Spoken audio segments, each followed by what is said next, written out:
नमस्कार दोस्तों, जय हिंद, जय भारत। दोस्तों, आज का वीडियो काफ़ी महत्वपूर्ण वीडियो है।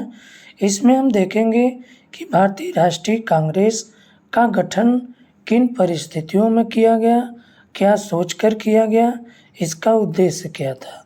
तो इस वीडियो को पूरा देखें ताकि आपको इससे बनने वाले क्वेश्चंस और इसके जो फैक्ट हैं आपको क्लियर होंगे। तो दोस्तों, यदि आप चैनल पर नए हैं, चैनल को सब्सक्राइब कर लीजिए, बेल आइकन दबा लीजिए ताकि आपको इस तरह की वीडियो का नोटिफिकेशन मिलता रहे। आइए हम वीडियो की शुरुआत करते हैं। दोस्तों, अंग्रेज़ों ने भारतीय राष्ट्रीय कांग्रेस का गठन यह सोचकर किया था कि भारतीयों के पास जो भी शिकायतें होंगी वो डायरेक्ट जो है कांग्रेस संगठन के पास करेंगे। क्लियर। तो इनका मेन उद्देश्य था कि और इससे उनको ये क्लियर हो जाता कि जो भी असंतोष व्याप्त हो रहे हैं पूरे भारत में कहीं भी, तो उनको पहले ही पता चल जाएगा। तो उनको ये भी पता चल जाएगा कि भारतीयों के मन में क्या चल रहा है। क्लियर। अगर यदि उनकी मांगे नॉर्मल मांगे हैं तो उसको पूरा कर देंगे। यदि कोई मांग खतरनाक है जो कि अंग्रेज़ों के लिए काफ़ी खतरनाक साबित हो सकती है, तो उसका जो है काउंटर सोच के पहले से रख लेंगे। क्लियर। तो ये पूरी समरी थी कि कांग्रेस का भारतीय राष्ट्रीय कांग्रेस का गठन करने का क्या उद्देश्य था अंग्रेज़ों का और क्यों उन्होंने गठन किया। तो इतना आपको क्लियर हो गया। अब आगे फैक्ट देख लेते हैं कि भारतीय राष्ट्रीय कांग्रेस का गठन किन तिथि को हुआ। 28 दिसंबर 1885 ईस्वी को। पहला क्वेश्चन बनता है कि भारतीय राष्ट्रीय कांग्रेस का गठन किस तिथि को हुआ, तो 28 दिसंबर 1885 ईस्वी को भारतीय राष्ट्रीय कांग्रेस का गठन हुआ। अब स्थान पूछा जाता है, तो स्थान है गोकुलदास तेजपाल संस्कृत महाविद्यालय जो कि मुंबई में है। उसको तब बोला जाता था बॉम्बे। क्लियर। उस समय बोला जाता था बॉम्बे। क्लियर।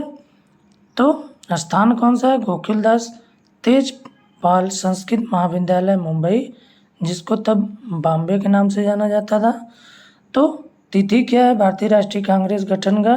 28 दिसंबर 1885। स्थान है गोकुलदास तेजपाल संस्कृत महाविद्यालय मुंबई। मुंबई को उस समय बोला जाता था बॉम्बे। क्लियर। इतना आपको क्लियर हो गया। सबसे इम्पॉर्टेंट बात आती है कि इसके गठनकर्ता कौन है। क्लियर। इसके गठनकर्ता कौन है? तो इसके गठनकर्ता हैं A.O. ह्यूम। A.O.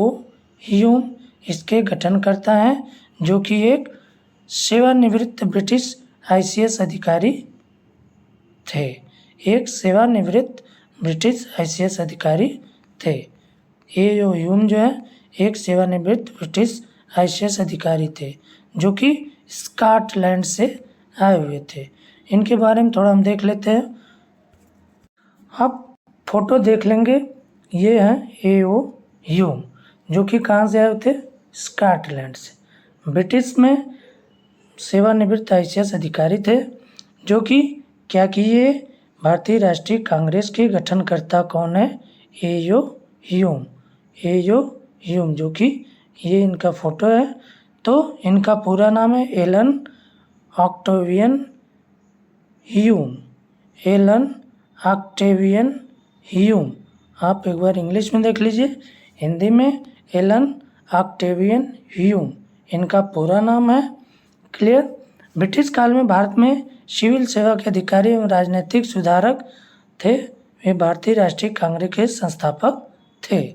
तो क्वेश्चन आता है कि भारतीय राष्ट्रीय कांग्रेस के संस्थापक कौन है? तो A.O. ह्यूम। A.O. ह्यूम। भारतीय राष्ट्रीय कांग्रेस का गठन कब हुआ? 28 दिसंबर 1885। 28 दिसंबर 1885। A.O. ह्यूम इसके गठनकर्ता हैं। कहाँ से आए थे? स्कॉटलैंड से। ये ब्रिटिश से रिटायर ICS अधिकारी यानी सिविल सेवा के अधिकारी थे और ये राजनीतिक सुधारक भी थे। क्लियर, यहाँ तक क्लियर। इनको एक हम शॉर्ट फॉर्म में देख लेंगे कि स्थापना वर्ष कब हुई भारतीय राष्ट्रीय कांग्रेस की 1885, 28 दिसंबर। क्लियर। संस्थापक कौन थे? AUU। प्रथम अध्यक्ष, इसके प्रथम अध्यक्ष कौन थे? WC बनर्जी। WC बनर्जी। प्रथम अधिवेशन स्थल कहाँ था? मुंबई, जो कि उस समय बॉम्बे के नाम से जाना जाता। क्लियर। यहाँ पे हम देख लेंगे WC बनर्जी का फुल फॉर्म क्या है, इनको पूरा नाम क्या है। तो इनका पूरा नाम है उमेश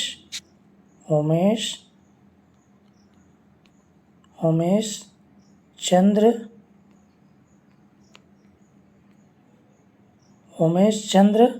बनर्जी।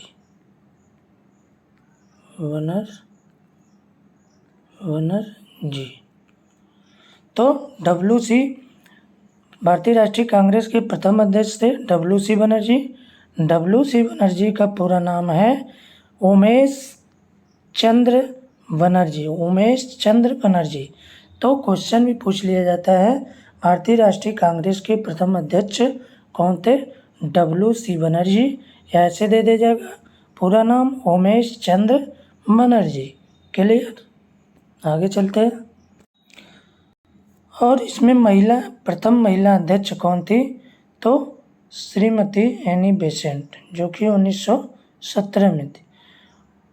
श्रीमती एनी बेसेंट 1917 में प्रथम महिला अध्यक्ष थी। ठीक। अब प्रथम भारतीय महिला अध्यक्ष पूछ लिया जाता है, भारतीय राष्ट्रीय कांग्रेस की प्रथम भारतीय महिला अध्यक्ष तो कौन है? सरोजिनी नायडू, जो कि 1925 ईस्वी में। क्लियर। एक बार फिर से, पहली महिला अध्यक्ष भारतीय राष्ट्रीय कांग्रेस की वो एनी बेसेंट, जो कि 1917 में। प्रथम भारतीय महिला अध्यक्ष तो सरोजिनी नायडू, जो कि 1925। क्लियर। अब इनका जो है भारतीय राष्ट्रीय कांग्रेस के गठन का उद्देश्य क्या था, जो कि हम पहले ही समरी में बता दिए हैं, लेकिन फैक्ट के तौर पे आप पॉइंट वाइज आप इसको नोट भी कर सकते हैं। तो उनका पहला उद्देश्य था कि भारतीयों को एक राष्ट्रीय मंच प्रदान करना। क्लियर। दूसरा पॉइंट नंबर 2 कि ब्रिटिश सरकार तक भारतीयों की समस्या और मांगों को पहुंचाना। भारतीयों की जो समस्याएं हैं, मांगे हैं, उनको जो है समस्या मांगों को ब्रिटिश सरकार तक पहुंचाने का उद्देश्य था भारतीय राष्ट्रीय कांग्रेस का गठन करना। क्लियर। और तीसरा पॉइंट है प्रशासन में सुधार और भारतीयों की भागीदारी सुनिश्चित करना। उनका ये भी उद्देश्य था कि प्रशासनिक व्यवस्थाओं में सुधार हो और भारतीयों की जो है भागीदारी सुनिश्चित हो। क्लियर। आगे चलते हैं, इसमें देखते हैं कि प्रथम अधिवेशन की स्थिति हुई 28 से 31 दिसंबर 1885। प्रथम अधिवेशन जो फर्स्ट सेशन था वो तिथि थी 28 से 31 दिसंबर 1885। स्थान कौन सा था? मुंबई। क्लियर। प्रथम इसके अध्यक्ष थे उमेश चंद्र बनर्जी यानी WC बनर्जी। हम लोगों ने देख लिया इनको। क्लियर। प्रतिभागी थे 72 प्रतिनिधियों ने भाग लिया था, जो भारत के विभिन्न भागों से आए थे। प्रतिभागी कितने थे इस प्रथम अधिवेशन में? तो वो 72। क्लियर।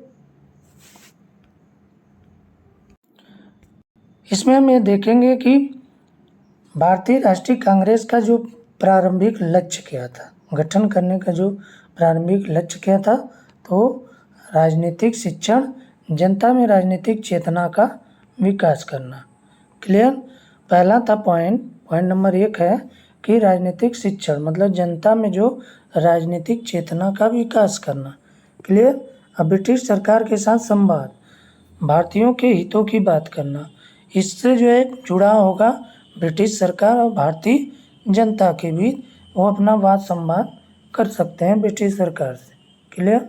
राष्ट्रीय एकता को बढ़ावा देना, भाषा, जाति, धर्म से ऊपर उठकर एकता कायम करना, ये इसके प्रारंभिक लक्ष्य थे। क्लियर। इसमें भारतीय राष्ट्रीय कांग्रेस के प्रारंभिक जो चरण थे, प्रथम चरण वो 1885 से 1905 माना जाता है। इस समय को मॉडरेट काल यानी उदारवादी युग कहा गया। क्लियर। इस समय को जो 1885 से 1905 का जो सेशन था, तो उसको मॉडरेट काल यानी उदारवादी युग कहा गया। इसके प्रमुख नेता थे दादा भाई नौरोजी, गोपाल कृष्ण गोखले, सुरेंद्रनाथ बनर्जी। क्लियर। मांगे थे इनकी प्रथम चरण की प्रशासनिक सुधार, शिक्षा का प्रसार, अधिक नौकरियां, भारतीयों के लिए विधान परिषद में स्थान, इनकी ये प्रमुख मांगे थी। 1905 के बाद का परिवर्तन, क्या परिवर्तन हुआ 1905 के बाद? 1905 के बंग भंग के बाद कांग्रेस क्या हुआ? दो गुटों में विभाजित हो गया। 1905 के बाद भंग के बाद जो है कांग्रेस में दो गुट बन गए। एक उदारवादी, जो कि जिसे बोला गया नरम दल, संविधान के जो कि भीतर रहकर सुधार की बात करते थे। क्लियर। एक नरम दल थे जो कि संविधान के भीतर रहकर सुधार की बात करते थे। एक गुट बना गरम दल, जो कि बल का प्रयोग आंदोलन का समर्थन करते थे। इनमें प्रमुख नेता थे बाल गंगाधर तिलक, लाला लाजपत राय, बिपिन चंद्र पाल। इनको गरम दल और नरम दल के नेताओं को, जो भी गरम दल और नरम दल के नेता हैं, उनको एक एक करके हम देख लेते हैं। 1905 में बंग भंग के बाद एक कांग्रेस दो गुटों में विभाजित हुआ, एक गरम दल, एक नरम दल। गरम दल को याद करने का जो ट्रिक है, लाल बाल पाल। लाल से आप जो हो जाएगा लाला लाजपत राय, और बाल लाला लाजपत राय, बाल से हो जाएगा बाल गंगाधर तिलक, पाल से हो जाएगा बिपिन चंद्र पाल। तो लाल बाल पाल गरम दल के नेताओं को याद रखने का सटीक तरीका, लाल मतलब लाला लाजपत राय, बाल मतलब बाल गंगाधर तिलक, और पाल मतलब जो है बिपिन चंद्र पाल। तो ये तीन नेता जो है गरम दल के थे। क्लियर। तीन नेता जो है गरम दल, लाला लाजपत राय, बाल गंगाधर तिलक और बिपिन चंद्र पाल। नरम दल के नेता, पहले जो नेता थे गोपाल कृष्ण गोखले, दादा भाई नौरोजी और सुरेंद्र नाथ बनर्जी, जो कि नरम दल के ये तीन नेता थे। क्लियर। इसको आप याद रख लीजिए, परीक्षाओं में पूछ लिया जाता है गरम दल और नरम दल के नेता। तो आप इसको लाल बाल पाल, लाला लाजपत राय, बाल गंगाधर तिलक, बिपिन चंद्र पाल ऐसे याद रख लीजिए। नरम दल में आप गोपाल कृष्ण गोखले, दादा भाई नौरोजी और सुरेंद्रनाथ बनर्जी।